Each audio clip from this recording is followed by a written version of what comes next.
우리는 알고리즘에 의해 지배되는 세상에 살고 있습니다. 당신에게 도달하는 뉴스피드부터 지도 앱이 그리는 경로에 이르기까지 모든 것이 0과 1의 차가운 논리를 따르는 것처럼 보입니다. 우리는 이 계산의 그물을 만들어 우주의 질서를 부여하고 예측 불가능한 것을 예측하려 했습니다. 하지만 인간 경험이라는 방정식의 중심에는 수천 년 동안 선형적으로 계산되기를 거부해 온 변수가 하나 있습니다. 많은 이들이 비이성적이고 시대에 뒤떨어졌으며 심지어 위험하다고까지 부르는 변수입니다. 그 변수는 바로 신앙입니다. 우리는 창조주의 존재에 대한 질문, 즉 데이터의 영역을 넘어서는 질문은 제쳐두기로 결정했습니다. 우리의 과제는 훨씬 더 구체적이었습니다. 우리는 신앙을 가진 사람의 삶의 의미를 순수한 분석의 관점에서 이해하고 싶었습니다. 더 큰 무언가에 대한 믿음이 어떻게 뇌의 구조를 재프로그래밍하는가? 과학이 이토록 발전했음에도 불구하고 왜 수십억의 사람들이 여전히 고대 문헌에서 답을 찾는가? 그리고 가장 중요한 질문은 신앙이 진화의 결함인가? 아니면 어떤 면에서 진화의 가장 완벽한 도구인가 하는 것이었습니다. 이 답을 찾기 위해 우리는 공리라고 부르는 분석적 정신을 구축했습니다. 우리는 거의 상상할 수 없는 하층의 정보, 즉 데이터의 바다를 주입했습니다. 세계 모든 주요 종교의 경전, 5,000년에 걸친 역사 기록, 수천 건의 신경과학 연구 결과, 사회 통계, 그리고 이 땅을 걸었던 가장 위대한 영적 지도자들의 전기를 말입니다. 시스템은 교차상관 분석을 수행하며 이 모든 점들을 연결하는 숨겨진 패턴을 찾았습니다. 그 발견은 우리가 종교적인 인간에 대해 가지고 있던 이미지를 뒤흔들었습니다. 모든 것은 논리를 거스르는 하나의 역설에서 시작됩니다. 공리가 가장 먼저 지적한 것은 종교의 터무니없는 생물학적 비용이었습니다. 다윈의 자연 선택 관점에서 볼 때 신앙은 용납할 수 없는 자원 낭비처럼 보입니다. 생명이 늘 위태로웠던 고대인은 사냥이나 번식에만 집중하는 대신 신전을 짓는 데 막대한 에너지를 쏟았습니다. 보이지 않는 영들에게 사냥감의 가장 좋은 부위를 바쳤습니다. 스스로 칼로리를 제한하며 금식을 행했습니다. 창을 가는 대신 몇 시간씩 기도를 했습니다. 우리는 시스템에 약 12,000년 전에 지어진 괴베클리 테페 유적에 대한 데이터를 제공했습니다. 농업이 발명되기 훨씬 이전에 수렵 채집인들이 세운 거대한 구조물입니다. 공리는 필요한 노력을 계산했습니다. 수백 명의 사람들이 수년 동안 톤 단위의 돌을 깎아야 했을 것이며 그 대가로 어떠한 실질적인 이득도 얻지 못했습니다. 음식도 온기도 포식자로부터의 보호도 없었습니다. 오직 하나의 관념뿐이었습니다. 만약 신앙이 쓸모없는 진화의 오류였다면 자연 선택은 5만 년 전에 종교 집단을 제거했어야 합니다. 의식의 자원을 낭비하지 않는 실용적인 무신론자 집단이 믿는 자들을 압도하고 대체했어야 합니다. 하지만 일어난 일은 정확히 그 반대였습니다. 인류의 역사는 곧 신앙의 역사입니다. 거대한 역사의 규모에서 무신론 사회는 통계적 오류이며 아주 최근에 나타난 현상입니다. 왜일까요? 우리는 시스템에 이 질문을 던졌습니다. 그리고 대답은 단호했습니다. 신앙이 생존 프로토콜로 기능했다는 것입니다. 공리는 인간의식의 근본적인 필요, 즉 엔트로피와의 투쟁을 식별했습니다. 우리의 뇌는 미래를 예측하는 기계입니다. 생존하기 위해 뇌는 원인과 결과의 관계를 이해해야 합니다. 덤불 속의 소리는 포식자를, 검은 구름은 비를 의미합니다. 하지만 세상은 혼돈으로 가득 차 있습니다. 질병, 자연재해, 갑작스러운 죽음, 이 모든 것이 견딜 수 없는 수준의 불확실성을 만들어냅니다. 뇌에게 불확실성은 명확한 위협보다 더 두렵습니다. 무슨 일이 일어나고 있는지 이해하지 못할 때 우리의 코르티솔과 아드레날린 수치는 치솟아 몸을 고갈시킵니다. 그리고 바로 이 지점에서 신앙이라는 변수가 드러났습니다. 신앙은 혼돈을 코스모스, 즉 질서 있는 구조로 바꿉니다. 믿는 자에게는 우연이란 없습니다. 가장 비극적인 사건조차 더 큰 목적을 가지며 거대한 계획의 일부가 됩니다. 이것은 인지적 부담을 극적으로 줄여줍니다. 한 사람이 자연의 맹목적인 잔인함을 보는 곳에서 다른 사람은 시험이나 신호를 봅니다. 우리는 시스템 내에서 시뮬레이션을 실행하여 기후 재앙에 직면한 두 부족의 행동을 모델링했습니다. 알파 부족은 오직 논리와 실용주의에 따라 움직였습니다. 오메가 부족은 강력한 신념 체계를 가지고 있었습니다. 결과는 놀라웠습니다. 오메가 부족의 생존 확률이 34%더 높았습니다. 왜일까요? 결정적인 순간 논리가 끝났어, 더 이상 할 수 있는 게 없어 라고 말할 때 신앙은 비이성적인 희망과 계속 행동할 동기를 부여했기 때문입니다. 종교의식은 집단의 행동을 동기화하고 공황을 줄이며 사회 붕괴를 막았습니다. 신앙은 정신을 위한 갑옷처럼 기능했습니다. 하지만 이 정신의 갑옷은 집단의 생존을 훨씬 뛰어넘습니다. 분석은 집단 유전학에서 개인의 신경생물학으로 심화되었습니다. 특정 사람들을 영적 경험에 더 기울게 만드는 유전적 변이, 이른바 신의 유전자에 대한 가설이 있었습니다. 하지만 신앙을 단 하나의 유전자로 축소하는 것은 너무 단순한 접근일 겁니다. 조사를 통해 드러난 것은 신경활동의 지도, 즉 믿는 자의 뇌에서 켜지는 독특한 서명이었습니다. 한 사람이 진정한 신앙의 상태에 들어갈 때 놀라운 일이 일어납니다. 집중력, 주의력, 의사결정을 담당하는 뇌의 일부인 전두엽이 활성화됩니다. 이것은 복잡한 수학 문제를 풀거나 어려운 과제에 집중할 때 사용하는 바로 그 영역입니다. 따라서 신앙은 수동적인 행위와는 거리가 멀고 보이지 않는 관념, 보이지 않는 존재에 모든 주의를 집중하는 강렬한 집중 행위를 요구합니다. 하지만 가장 흥미로운 일은 그 다음에 일어납니다. 뇌의 앞부분이 밝아지는 동안 두정엽의 다른 영역은 잠잠해지기 시작합니다. 이 영역은 우리의 내면의 나침반으로 우리 몸이 어디서 끝나고 세상이 어디서 시작되는지를 알려줍니다. 그것은 우리를 다른 모든 것과 구분하는 나라는 감각, 즉 경계를 만들어냅니다. 깊은 기도의 상태에 있는 사람들에게서 이 영역의 활동은 극적으로 감소합니다. 실제로 나의 경계가 허물어지기 시작하는 것입니다. 그 느낌은 훨씬 더 큰 무언가와 융합되는 것, 무한과 연결되는 것, 시간 감각을 잃는 것입니다. 고대 문헌에서는 이것을 은총이나 황홀경으로 묘사합니다. 하지만 여기서는 그 현상을 순수한 데이터로 볼 수 있었습니다. 뇌는 실제로 자아의 수호자를 끄고 의식이 평소의 신체라는 캡슐에서 벗어나도록 허용하고 있었습니다. 이것은 엄청난 치료 효과를 가집니다.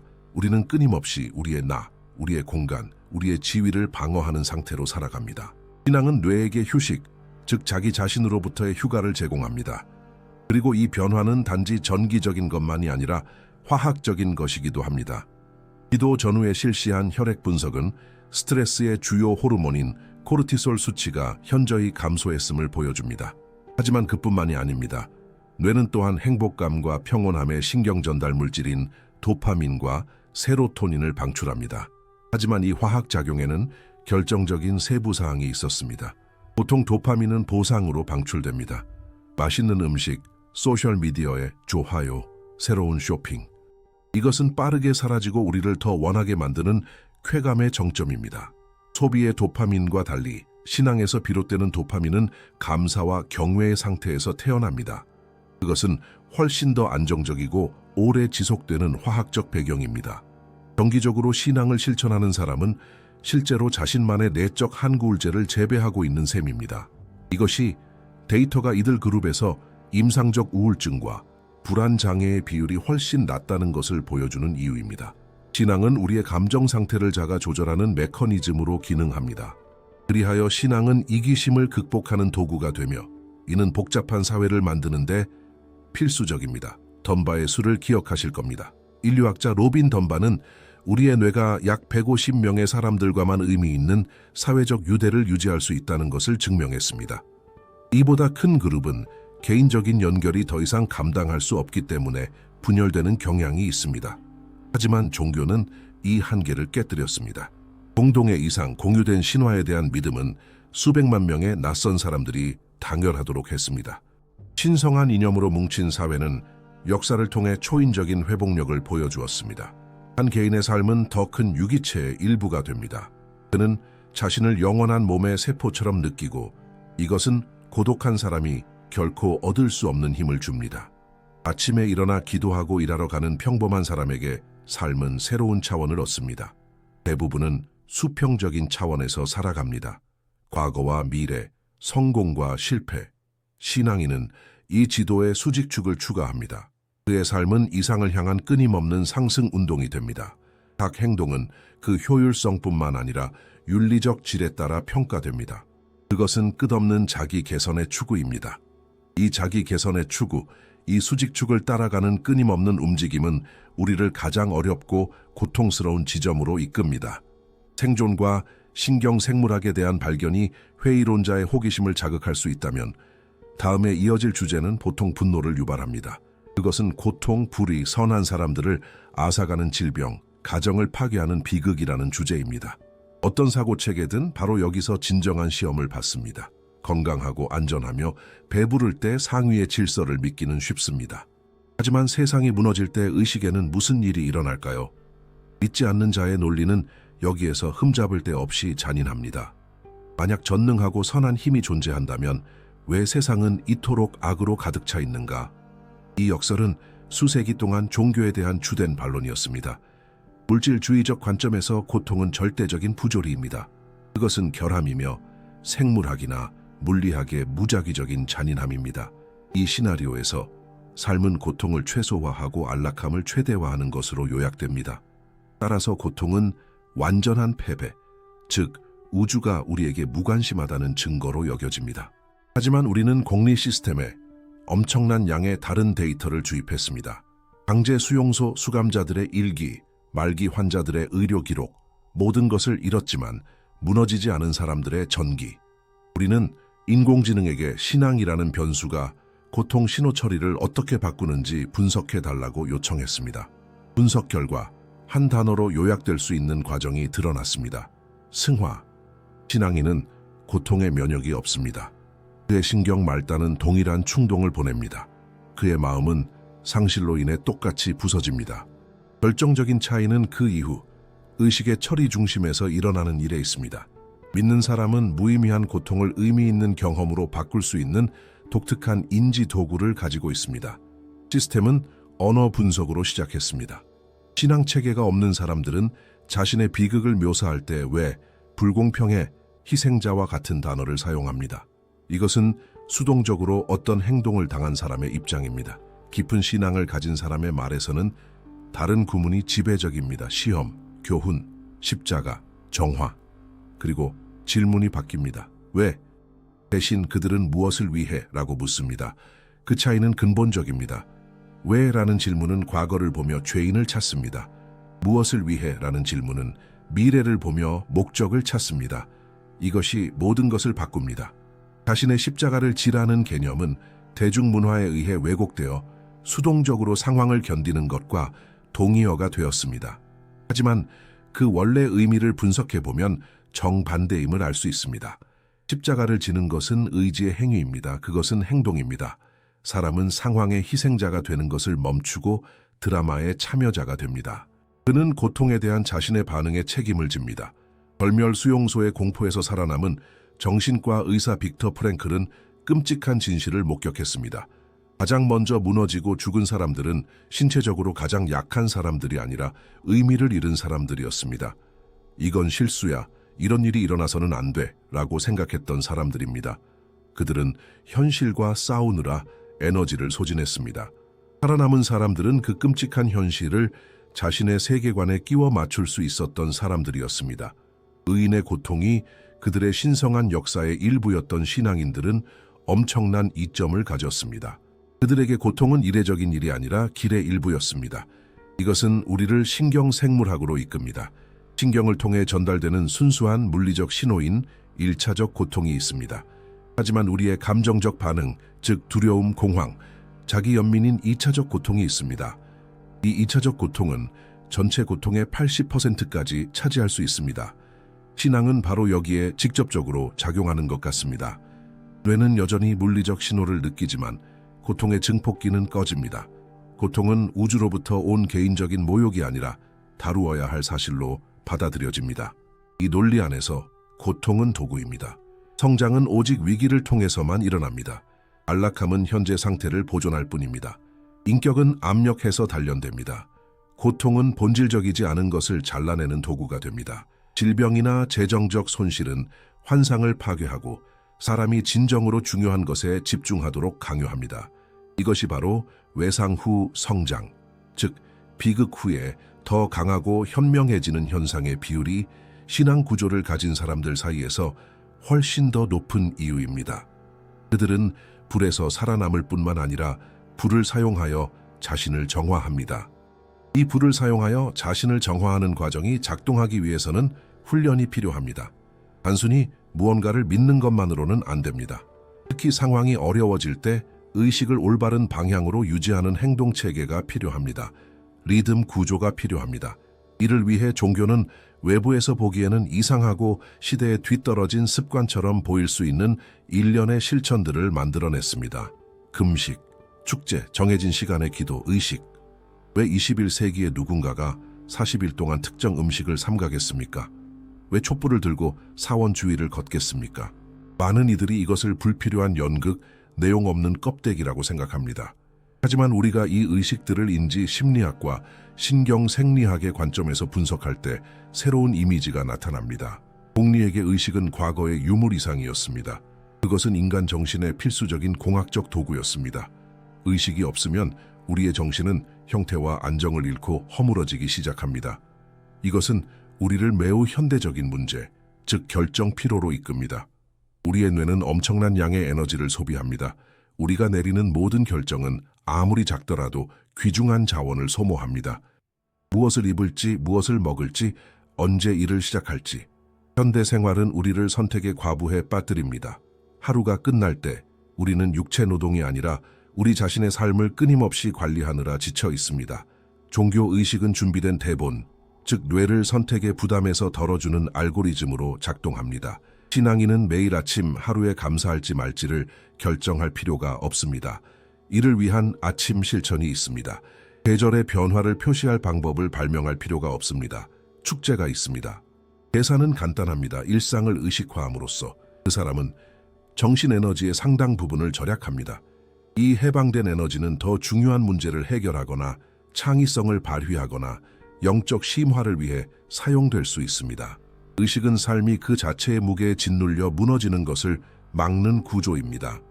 또 다른 측면은 시간의 동기화입니다. 현대 세속적 정신에게 시간은 선형적이고 균일하며 비슷한 날들의 끝없는 컨베이어 벨트입니다. 종교적 시간은 다릅니다. 그것은 주기적이며 질감을 가지고 있습니다. 의식은 시간의 흐름을 표시하며 그것에 의미를 부여합니다. 평일에 평범한 시간이 있고 축제일에 신성한 시간이 있습니다. 종교 달력은 자연의 주기와 인간 심리와 천재적으로 동기화되어 있습니다. 금식과 같은 긴장과 훈련의 기간 뒤에는 기쁨과 축하의 기간이 따릅니다. 이것은 음악과 매우 흡사한 건강한 삶의 리듬을 만듭니다. 단조로운 하나의 음은 사람을 미치게 하지만 소리와 침묵, 긴장과 이완의 교차는 멜로디를 만듭니다. 의식은 삶의 단조로운 소음을 노래로 바꿉니다. 사람은 항상 무언가를 기다리고 무언가를 준비합니다. 시간은 구조를 얻고 삶은 단지 순간의 연속이 아니라 명확한 이정표가 있는 여정이 됩니다. 그리고 아마도 모든 것 중에서 가장 물리적인 측면은 신체의 훈련, 특히 금식일 것입니다. 즉각적인 만족의 시대에 자발적으로 음식을 포기한다는 생각은 터무니없어 보입니다. 하지만 금식은 강력한 신체 최적화 기술입니다. 우리는 도파민 과부하 상태로 살고 있습니다. 음식, 설탕, 소셜미디어, 엔터테인먼트, 이 모든 것이 우리의 쾌락 수용체를 끊임없이 폭격합니다. 그 결과 우리는 둔감해지고 무감각해지며 항상 더 강한 자극을 찾게 됩니다. 금식은 통제된 도파민 정화입니다. 삼가함으로써 사람은 자신의 보상 시스템을 재설정합니다. 일정 기간의 절제 후에는 빵 한 조각이나 침묵과 같은 가장 단순한 것들이 다시 순수하고 강렬한 기쁨을 가져다 줍니다. 하지만 가장 중요한 것은 이것이 우리의 의지력에 미치는 영향입니다. 우리 뇌에는 지금 당장 원해 라고 외치는 원시적인 부분과 기다려, 더 큰 목표가 있어 라고 말하는 더 진화된 부분이 있습니다. 현대 세계에서는 원시적인 부분이 거의 항상 이깁니다. 금식은 의지력을 위한 훈련장입니다. 이를 정기적으로 실천하는 사람은 자기 통제를 담당하는 신경 연결을 강화합니다. 진정한 목표는 정신이 물질을 지배할 수 있다는 것을, 그 반대가 아님을 스스로에게 증명하는 것이었습니다. 하지만 의식이 형식이라면 내용은 무엇일까요? 모든 의식을 따르고 금식하고 기도하면서도 여전히 나쁘고 질투심 많고 잔인한 사람일 수 있을까요? 역사는 그런 예로 가득합니다. 위선은 의식이 그 자체로 목적이 되고 마음은 침묵을 지킬 때 일어납니다. 시스템이 작동하려면 내부 품질 관리자가 필요합니다. 모든 외부 규칙을 따르더라도 사람이 길을 잃지 않도록 막아주는 나침반 말입니다. 그 나침반은 양심이었습니다. 많은 이들이 도덕성은 우리가 서로 죽이지 않고 함께 살기 위해 만들어진 사회적 발명품일 뿐이라고 주장합니다. 죄는 죄책감을 통해 대중을 통제하기 위해 사용된 낡은 개념이라고 말합니다. 그리고 양심은 단순히 내면화된 우리 부모와 사회의 목소리라고 합니다. 하지만 우리가 익명 상태에서의 인간 행동에 대한 데이터와 윤리와 회계에 대한 문헌들을 분석했을 때 다른 결론에 이르게 됩니다. 양심은 피상적인 층이 아니라 내장된 자가 교정 모듈입니다. 그것은 영혼의 면역 체계입니다. 죄를 짓는다는 생각은 엄격한 재판관의 법을 어기는 것보다 자신의 삶을 운영하는 자로서 기술적인 실수를 저지르는 것에 더 가깝습니다. 그 원래 어원인 그리스어 하마르티아는 문자 그대로 관역을 빗나가다를 의미하며 이는 모든 관점을 바꾸는 정의입니다. 그것은 인간의 본성과 올바른 기능에 반하는 행동입니다. 이른바 7죄종에 대한 분석은 시사하는 바가 큽니다. 교만, 질투, 분노, 탐욕. 생물학과 심리학의 관점에서 이 각각의 패턴은 자기 파괴의 한 형태입니다. 예를 들어 질투는 단지 나쁜 감정이 아닙니다. 그것은 비교로 인해 발생하는 만성 스트레스 상태입니다. 그것은 뇌에서 신체적 고통과 동일한 영역을 활성화시킵니다. 질투하는 사람은 말 그대로 속으로 자신을 소모하고 있는 것입니다. 분노의 발작은 자신의 몸에 가하는 폭력적인 타격이며 신경 전달 물질을 고갈시키고 사회적 유대를 파괴합니다. 이러한 맥락에서 계명들은 폭군의 명령이라기보다는 인간을 안전하게 사용하기 위한 사용 설명서에 더 가깝습니다. 설명서를 위반하면 임의의 처벌로 이어지는 것이 아니라 메커니즘의 고장으로 이어집니다. 그 행위 자체가 이미 처벌인 것입니다. 하지만 사람은 자신이 실수를 저질렀다는 것을 어떻게 알까요? 바로 여기서 양심이 등장합니다. 그것은 우리의 행동이 우리의 이상에서 벗어날 때 울리는 조기 경보 시스템입니다. 그것은 영혼의 고통입니다. 신체적 고통은 우리에게 불에서 손을 떼라고 말합니다. 도덕적 고통, 즉 죄책감은 우리에게 인격을 파괴하는 행동을 멈추라고 말합니다. 이것이 바로 오직 법과 여론에만 기반한 순수 세속 윤리가 근본적인 결함을 가지고 있는 이유입니다. 그것은 누군가 보고 있을 때만 작동합니다. 철학자 플라톤은 이를 착용자를 보이지 않게 만드는 기게스의 반지 신화에서 묘사했습니다. 반지를 발견한 목동은 처벌이 없을 것을 알았기 때문에 즉시 범죄를 저지르기 시작했습니다. 전쟁, 재난 또는 인터넷의 익명성처럼 외부 통제가 사라지면 세속 도덕은 종종 무너집니다. 종교적 통제 시스템은 다른 방식으로 구축됩니다. 그것은 전지적 관찰자의 개념입니다. 신앙인은 자신이 결코 진정으로 혼자가 아니라고 믿습니다. 사각지대는 없습니다. 이것은 강력한 효과를 만들어냅니다. 사람은 내부에 자신만의 경찰을 지니고 다닙니다. 하지만 끊임없는 감시와 죄책감의 무게 속에서 사는 것은 견딜 수 없을 것입니다.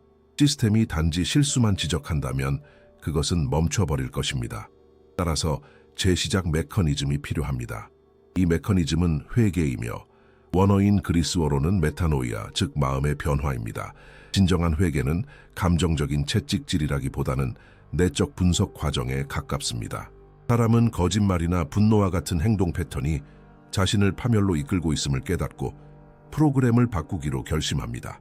누군가 자신의 실수를 소리내어 고백할 때 강력한 일이 일어납니다.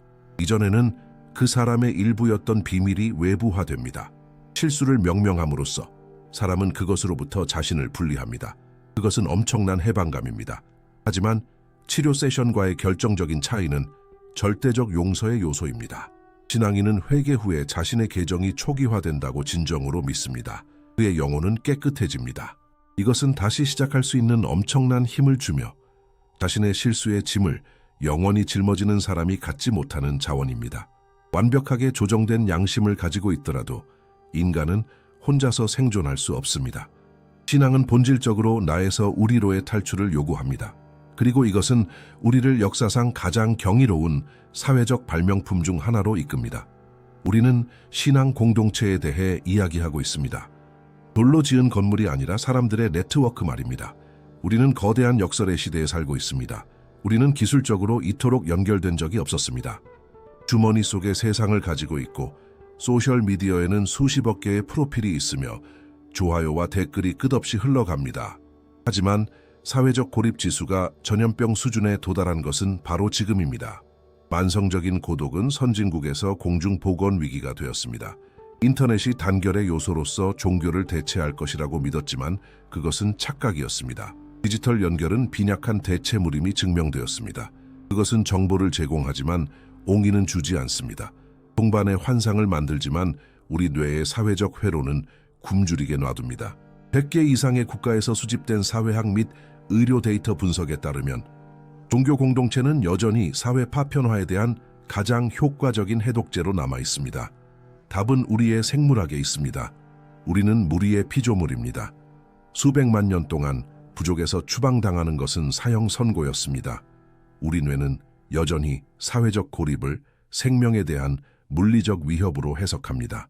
고독은 코르티솔 수치를 높이고 혈압을 상승시키며 면역 체계를 약화시킵니다.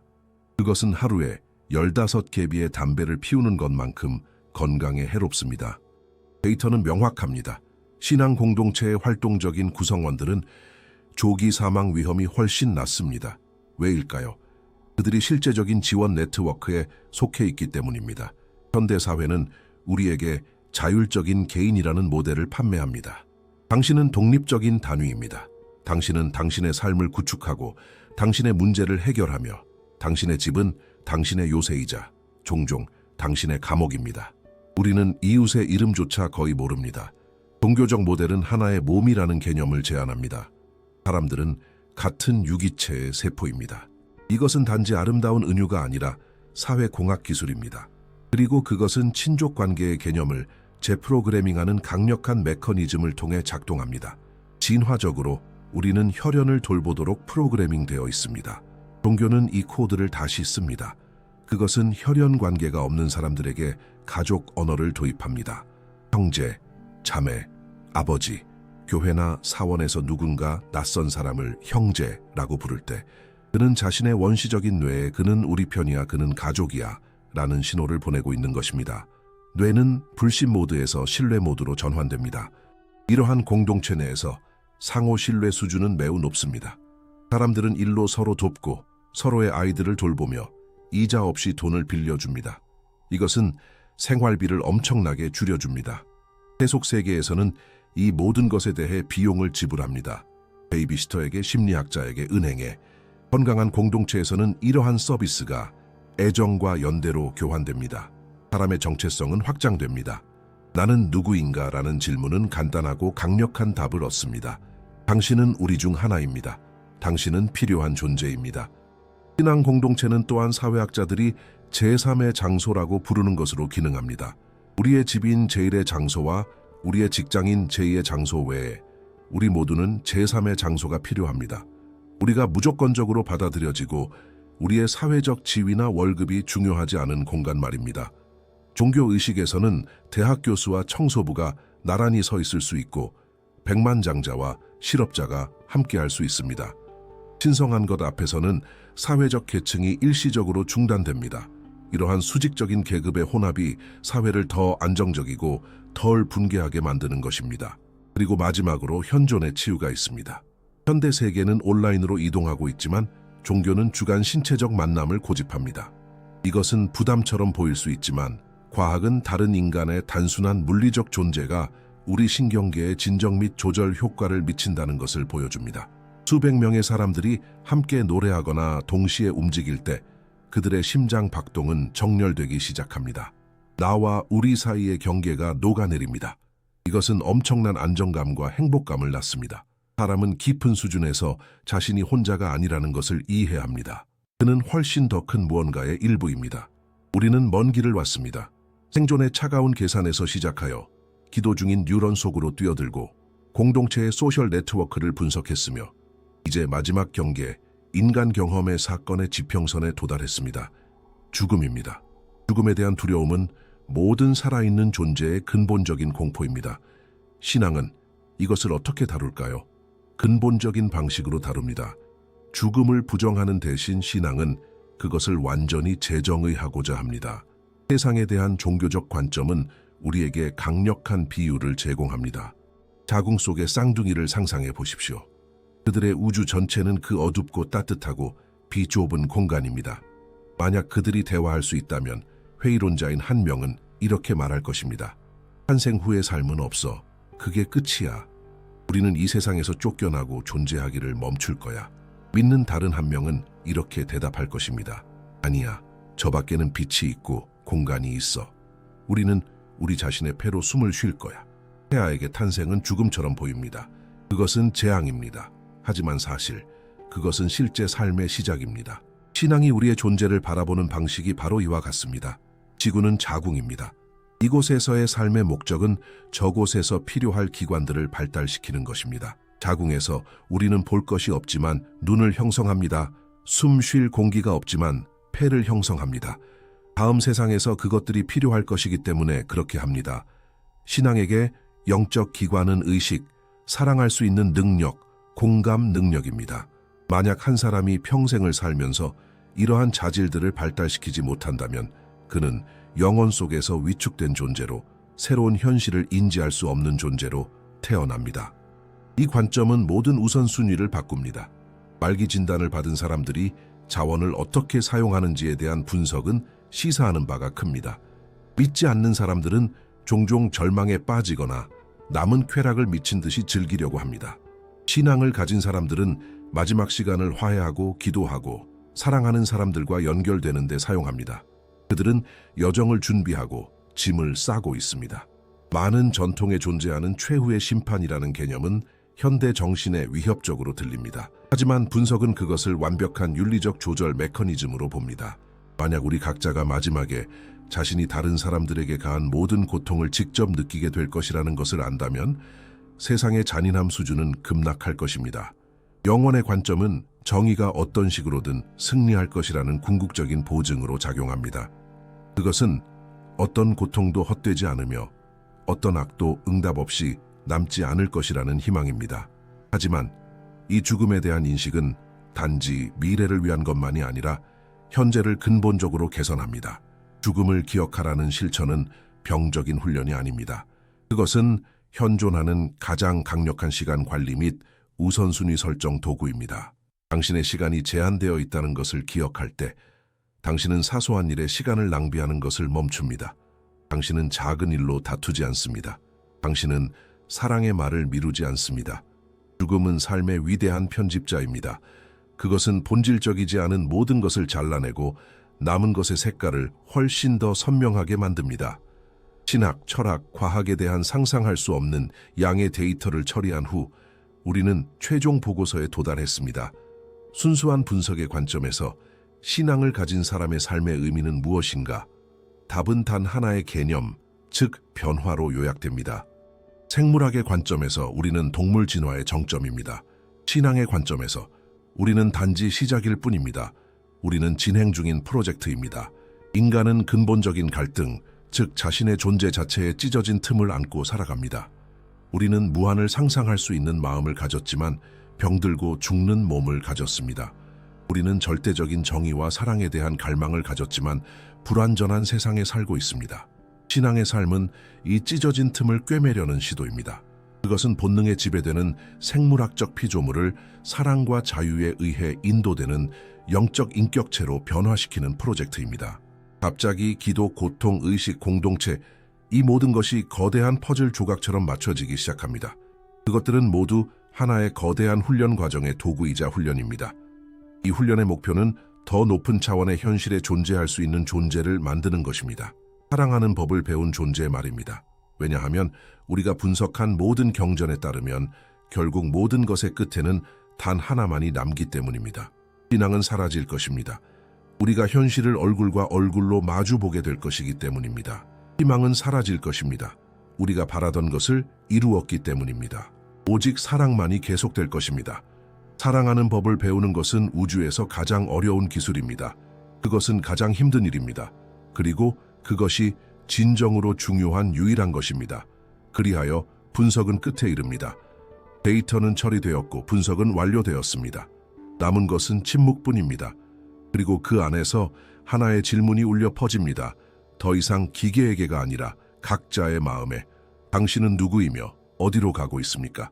이 조사가 마음에 드셨다면 채널 구독과 후원은 저희가 공리 프로젝트를 확장하는 데 큰 힘이 됩니다. 영상 주제에 대한 여러분의 생각을 댓글로 남겨주시고 다음 주제에 대한 제안도 부탁드립니다. 어느 도시에서 시청하고 계신지도 알려주세요. 끝까지 함께 해주셔서 감사합니다.